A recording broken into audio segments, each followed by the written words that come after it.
शाश्वत एजुकेशन में आपका हार्दिक स्वागत है। आज शाश्वत एजुकेशन प्रस्तुत कर रहा है फिजिक्स क्रैश कोर्स में जो टॉपिक है हमारा वो तरंग है और इसमें आज का टॉपिक है डॉपलर प्रभाव, डॉपलर इफेक्ट। तो आगे बढ़ने से पहले आप चैनल को सब्सक्राइब करें और आपके जो भी कमेंट्स हैं हमें शेयर करें। तो आगे बढ़ते हैं। तो आज का हमारा टॉपिक है डॉपलर प्रभाव, डॉपलर इफेक्ट। ध्वनि तरंगों में डॉपलर इफेक्ट होता क्या है? तो सबसे पहले इसकी परिभाषा देखते हैं। तो परिभाषा ये कहती है कि माध्यम के सापेक्ष ध्वनि स्रोत अथवा प्रेक्षक अथवा दोनों की गति के कारण किसी तरंग की प्रेक्षित आवृत्ति में परिवर्तन होना डॉपलर प्रभाव या डॉपलर इफेक्ट कहलाता है। जब ध्वनि स्रोत या प्रेक्षक या इनमें से दोनों या कोई एक गतिशील करता है तो जो स्रोत जिस आवृत्ति की ध्वनि निकालता है उसकी आवृत्ति में जो परिवर्तन होता है, तो वो जो परिवर्तन होने की जो प्रोसेस है उसे हम क्या कहेंगे? डॉपलर प्रभाव कहते हैं। तो डॉपलर प्रभाव के सबसे पहले एक ऑस्ट्रिया के भौतिकविद थे जोहान क्रिश्चियन डॉपलर। इन्होंने 1842 में प्रस्तावित किया था। तो सबसे पहले डॉपलर प्रभाव की जो प्रस्तावना दी थी वो जोहान क्रिश्चियन डॉपलर ने दी थी। ये ऑस्ट्रिया के साइंटिस्ट थे और इन्होंने 1842 में इसका शब्द का प्रयोग किया था। उसके बाद 1845 ईस्वी में हॉलैंड के 22 फेलो थे, उन्होंने इसका प्रायोगिक परीक्षण किया था। मतलब जो डॉपलर साहब ने जो कहा था उसका इन्होंने प्रैक्टिकल करके चेक किया था कि जो डॉपलर ने जो स्टेटमेंट दिया है वो सही है या नहीं है। तो डॉपलर प्रभाव में समझने से पहले हम इसके साइन कन्वेंशन मतलब चिन्ह परिपाटी के बारे में देखते हैं। तो हमेशा जब प्रेक्षक और स्रोत गति करते हैं तो प्रेक्षक से स्रोत की और जो दिशा होती है उसमें दोनों का वेग धनात्मक लेते हैं और उसके विपरीत दिशा में वेग ऋणात्मक लेते हैं। तो यहाँ पे ध्यान रखना है, प्रेक्षक से स्रोत की ओर हमेशा धनात्मक चिन्ह लिया जाता है। तो इसमें पहला केस बनता है जब स्रोत गतिशील है और प्रेक्षक स्थिर है।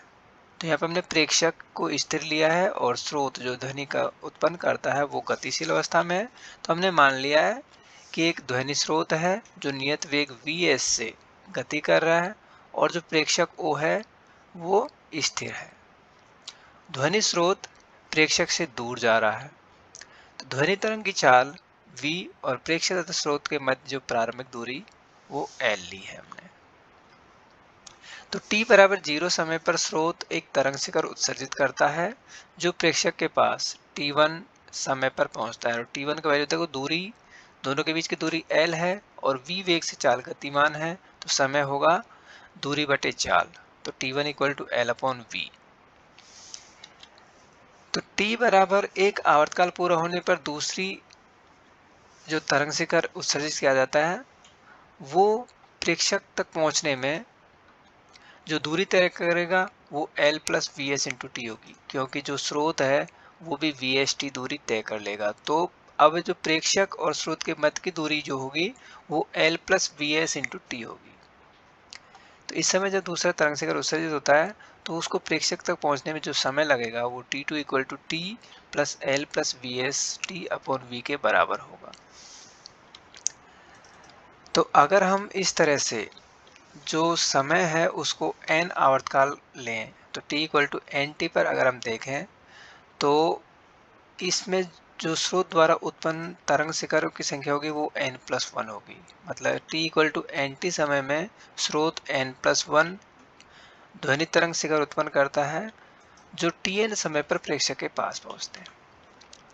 तो हम कह सकते हैं T N plus 1 equal to N into T plus L plus N times V S T upon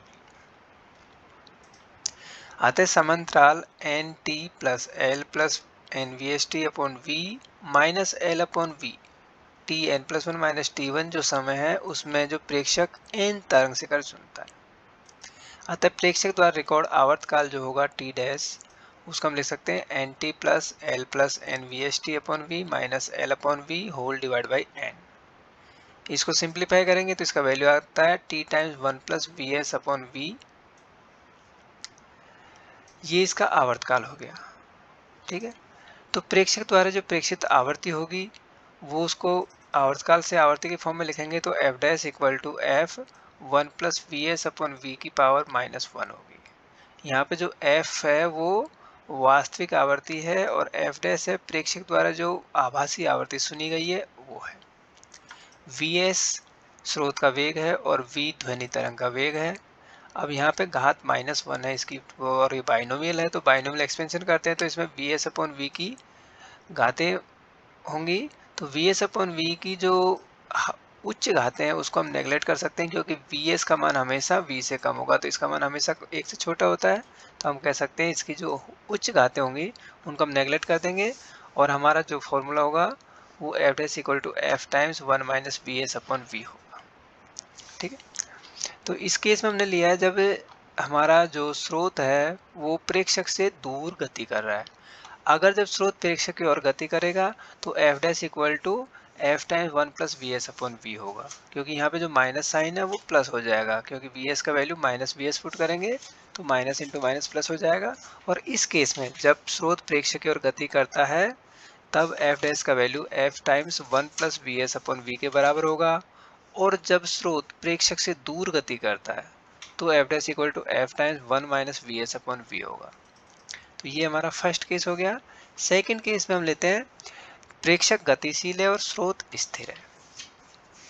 तो जब प्रेक्षक गतिशील है और स्रोत स्थिर है तो हमने स्रोत को स्थिर मान लिया है और प्रेक्षक को वी ओ चाल से गतिशील करा दिया है। तो माना हमारे पास एक प्रेक्षक है जो नियत वेग वी ओ से स्थिर स्रोत एस के पास जा रहा है, मतलब स्रोत की ओर गति कर रहा है। ध्वनि तरंग की चाल v है, प्रेक्षक तथा स्रोत के मध्य की जो प्रारंभिक दूरी वो l है। तो t बराबर 0 समय पर स्रोत एक तरंग शिखर उत्सर्जित करता है जो प्रेक्षक के पास t1 समय, अब यहाँ पे t1 समय जो लेंगे वो कुल दूरी में v प्लस वी नोट से डिवाइड करेंगे क्योंकि ध्वनि की चाल और जो प्रेक्षक है वो पास आ रहा है, तो दोनों के जो कुल चाल होगी वो v प्लस वी नोट होगी, सापेक्ष चाल।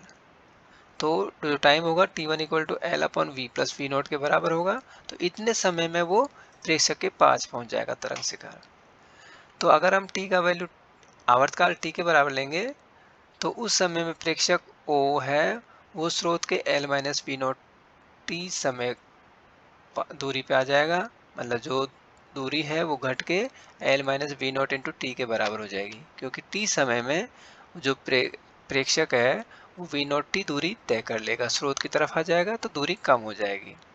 तो दूसरा तरंग शिखर जब उत्सर्जित करता है तो जो प्रेक्षक के पास जो समय लेगा पहुंचने में वो t2 equal to T plus L minus V naught T upon V plus V naught के बराबर होगा, मतलब इतने समय में वो पहुंच जाता है। इसी तरह अगर हम t का वैल्यू एन टी लेंगे, मतलब एन टाइम्स आवर्तकाल के बराबर लेंगे, तो इतने समय में जो स्रोत है वो n+1 तरंग शिखर उत्सर्जित करेगा और जो tn समय तक प्रेक्षक के पास पहुंचेंगे।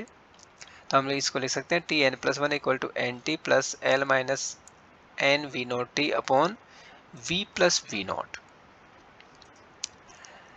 तो हम कह सकते हैं कि समय अंतराल में जो समय अंतराल होगा वो tn+1 माइनस t1 के बराबर होगा। यहाँ पे हम वैल्यू पुट करेंगे तो tn+1 का वैल्यू ये दिया हुआ है N T plus L minus N V naught T upon V plus V naught, और t1 का value l upon V plus V naught आता है। तो इसको हम सोल्व करेंगे तो this equal to N T minus N V naught T upon V plus V naught होगा। तो इतने समय में n तरंग शिखर प्रेक्षक के पास पहुंच जाएंगे। तो प्रेक्षक द्वारा जो रिकॉर्ड आवर्तकाल होगा वो T dash equal to 1 T times 1 minus V naught upon V plus V naught होगा। ठीक है, तो इसे हम इस तरह लिख सकते हैं T dash equal to T 1 plus V naught upon V की घात -1। ठीक है, इसको आवर्ती के रूप में लिखेंगे तो प्रेक्षक द्वारा जो प्रेक्षित आवर्ती होगी उसके द्वारा सुनी गई जो आवर्ती होगी वो F dash equal to F 1 plus V naught upon V के बराबर होगी। ठीक है, तो इस केस में है जो प्रेक्षक है वो स्रोत की तरफ गति कर रहा है। अगर प्रेक्षक स्रोत से दूर गति करे तो यहाँ पे प्लस साइन की जगह माइनस साइन आ जाएगा और ये जो आवृत्ति होगी वो F dash equal to F times 1 minus V naught upon V के बराबर होगी। इसी तरह से अगर हम तीसरा केस लेंगे तो यहाँ पे अब स्रोत और प्रेक्षक दोनों गतिशील है। तो जब स्रोत S और प्रेक्षक O दोनों नियत वेग क्रमशः Vs और Vo से गतिशील हों तो प्रेक्षक द्वारा जो प्रेक्षित आवृत्ति होगी वो f times v plus V naught upon v plus Vs होगी। यहाँ पे v जो O है, v नॉट है वो प्रेक्षक का वेग है, v ध्वनि तरंग का वेग है और Vs स्रोत का वेग है। तो यहाँ पे हमने लिया है कि दोनों गतिशील है और दोनों मतलब ऑब्जर्वर से और स्रोत हमने दाईं तरफ लिया है यहाँ पे। तो OS की दिशा में धनात्मक लेंगे और विपरीत दिशा में इसका मान ऋणात्मक चिन्ह लेंगे यहाँ पे प्लस माइनस की जगह। ठीक। तो अगला टॉपिक है हमारा डॉपलर प्रभाव के अनुप्रयोग। इसके क्या क्या एप्लीकेशंस हैं। तो गतिमान पिंडों की परावर्तित आवृत्ति में डॉपलर प्रभाव के कारण अंतर आता है जिसे हम डॉपलर विस्थापन कहते हैं। और इस डॉपलर विस्थापन का प्रयोग करके सेना या औषधि विज्ञान और खगोलिकी के अलग अलग क्षेत्रों में जो पिंडों का वेग ज्ञात किया जा सकता है। ट्रैफिक पुलिस द्वारा गाड़ियों की गति सीमा मापने और चालान बनाने में भी इसका प्रयोग किया जाता है। अगला टॉपिक है छोटा सा विस्पंद। तो विस्पंद क्या होते हैं, जब लगभग सब बराबर आवृत्ति की लगभग समान लेकिन बराबर नहीं होंगी वो। तो लगभग बराबर का मतलब है जो बिल्कुल बराबर नहीं है, लगभग समान आवृत्ति की है। तो ध्वनि तरंगें एक साथ उत्पन्न की जाती हैं तो माध्यम में उनका अध्यारोपण से प्राप्त ध्वनि की तीव्रता बारी बारी से घटती और बढ़ती रहती है। तो ध्वनि की तीव्रता में होने वाली इस उतार चढ़ाव को ही विस्पंद कहते हैं। मैं आशा करता हूँ कि वीडियो आपको पसंद आया होगा, तो इसे लाइक और सब्सक्राइब करें और आपके कमेंट्स हमें शेयर करें। धन्यवाद।